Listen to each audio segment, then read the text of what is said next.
अस्सलाम वालेकुम ख़वातीन व हज़रात, पेश खिदमत है आज का हस्बे हाल। मैं हूं आपका मेज़बान जुनैद सलीम और मेरे साथ है नाजिया और हम सबको बहुत अजीजी। यार भाजनाथ ये काउंसलर के इलेक्शन पे कितना को खर्चा आ जाता है? खैरियत है, क्या हो गया है?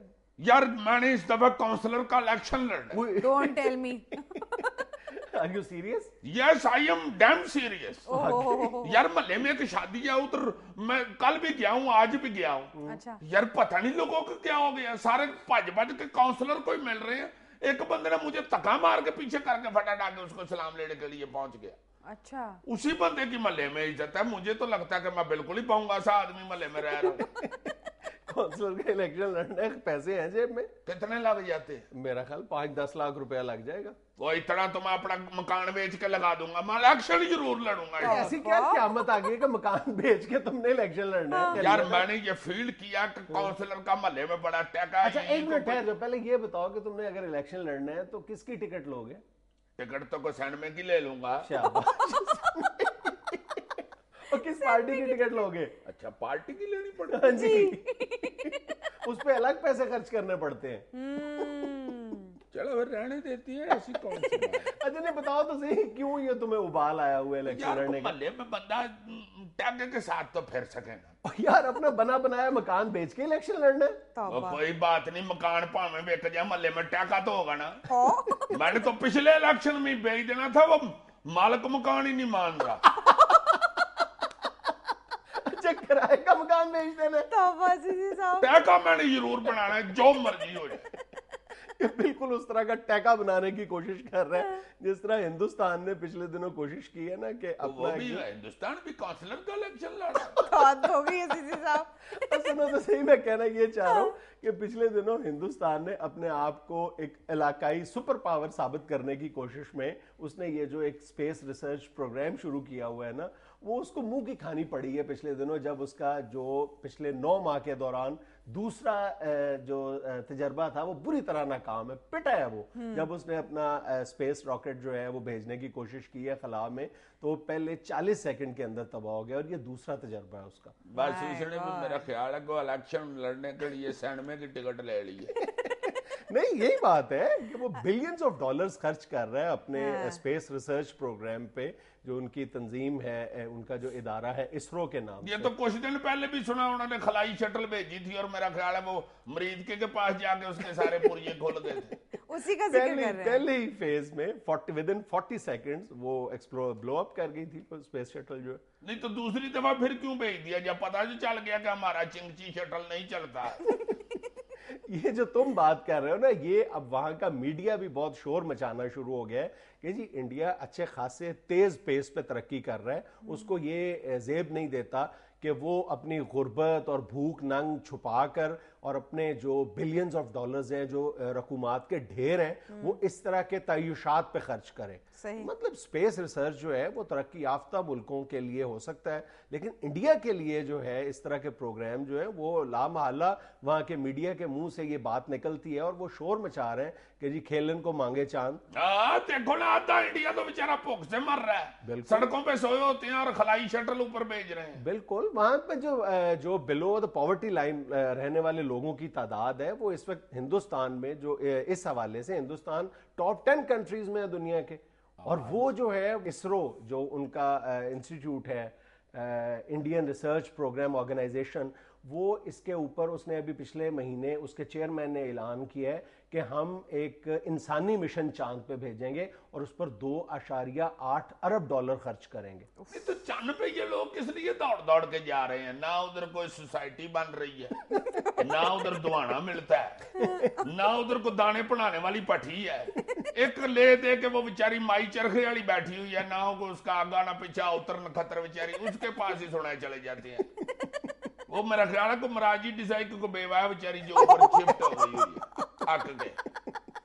सर चाहे जो कुछ भी है, इंडिया तरक्की तो तेजी के साथ कर रहा है, ये मानना पड़ेगा। नहीं, हिंदुस्तान की तरक्की से इनकार कोई नहीं कर रहा।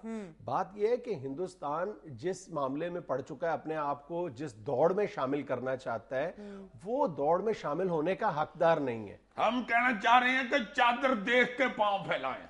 اتنی زیادہ, اور یار بات کرنے دو, اتنی زیادہ غربت, بیماری, بے روزگاری ہے وہاں پر کہ جس کے کوئی حد حساب ہی نہیں ہے, جس کا کوئی شمار کتار میں ہی نہیں ہے, اتنی زیادہ ہے. لیکن وہ خود کو ثابت کرنے پہ تلا ہوا ہے امریکہ, برطانیہ, فرانس اور چین کے ہم پلہ ملک ثابت کرنے کے لیے. یہ ممکن نہیں ہے.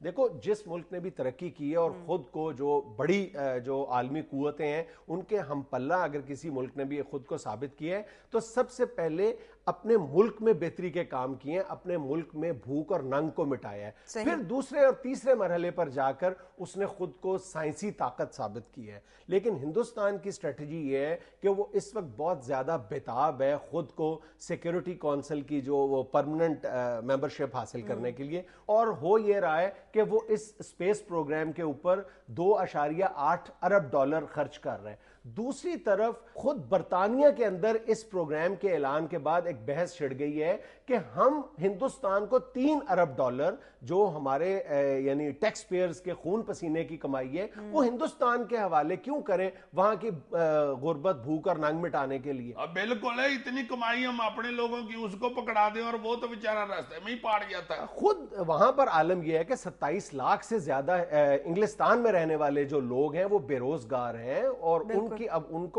کے پیسے ان کے اوپر خرچ ہونے چاہیے. وہاں کے لوگ چیخ رہے ہیں اس بات پہ. سارے پیسے ان کے خلائی شٹل پہ لگاتا جا رہا ہے, حالانکہ تو کون میں خام خواہ. یہ کیا بات تھی؟ یہ کہاوتیں ہیں, یہ پڑھے لکھے لوگ بیچ میں بولتے ہیں. اس طرح نہیں عزیزی صاحب, تو کون میں خام خواہ. اور کس طرح, who are you, I am without reason.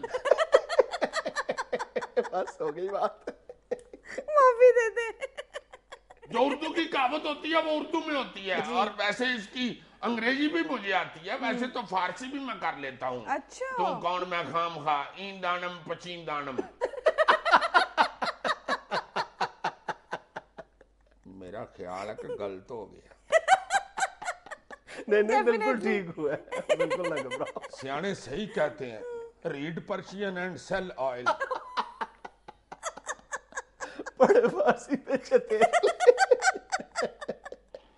آگے یار وہ خلائی شٹل کی بات کرو, ہمیں مذاق نہ اڑانے لگ جایا کرو. تو پتہ نہیں کہ خلائی شٹل کو کہاں لے گئے تم نے, خلائی شٹل کو چنچی بنا دیا ہے, میں کیا کروں. نہیں تو وہ کس لیے یہ ہر دوسرے دن انڈیا والے بھیج دیتے ہیں. بتایا تو ہے کہ وہ خود کو ایک بڑی طاقت ثابت کرنا چاہتا ہے, اور اب وہاں پر یہ جو مسلسل پے در پہ جو ناکام تجربات ہوئے ہیں وہاں پہ, اس کے بعد اب وہاں پہ جو انکوائری کمیٹیز کام کر رہی ہیں اس کے جواب میں انڈین جو سائنٹسٹ ہیں یا جو انڈین اسٹیبلشمنٹ ہے وہ اس کو کور کرنے کی کوشش کر رہی ہے کہ اس ناکامی کے ذمہ دار ہم نہیں ہیں, بلکہ ہم نے جو کرائیوجینک انجنز استعمال کیے ہیں وہ رشیا سے لیے تھے, اور وہ جو کرائیوجینک انجنز ہیں وہ اس ناکامی کے ذمہ دار ہیں. حالانکہ یہی وہ انجن ہے جو رشیا آئے روز اپنے اسپیس شٹلز میں استعمال کرتا ہے اور کامیابی کے ساتھ استعمال کر رہا ہے. یار رشیا اپنے شٹل کو صحیح انجن لگاتے ہیں, اس کو انڈیا کو اس نے بس کا انجن دے دیا ہوگا, ساتھ ہمیں تسلی دے دی ہوگی نا بھائی جی یہ 72 سیٹر کھینچ لیتا ہے, آپ کی تو 2 سیٹر شٹل ہے.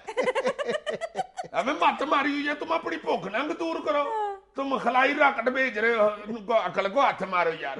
وہ میں نے سنا راکٹ بیچارہ 10 فٹ پہ جب گیا تو اس کی سانس پھول گئی ہے, 100 فٹ پہ جا کے اس کے گوڈوں میں درد نکل آئی ہے, 1000 فٹ پہ اس نے نیچے فون کیا, بھائی جی 1122 والے پیچھے بھیج دیو, میں پاٹن لگی ہے. یہ اس کا آخری فون تھا جو بلیک باکس میں سے ملا, پھر اس کے بعد راکٹوں میں روشنی نہ رہی. اور میں نے سنا کہ اس کا بلیک باکس نہیں ملا, نلیک باکس ملا. ناظرین کا وقت ہوا ہے کمرشل بریک کا, ہمارے ساتھ رہیے گا. اور راکٹ سارا گر کے کھلر گیا, وہ پنڈ والے کٹھے ہو گئے, راتوں رات ادھر گڈی کون ٹھیک کر گیا.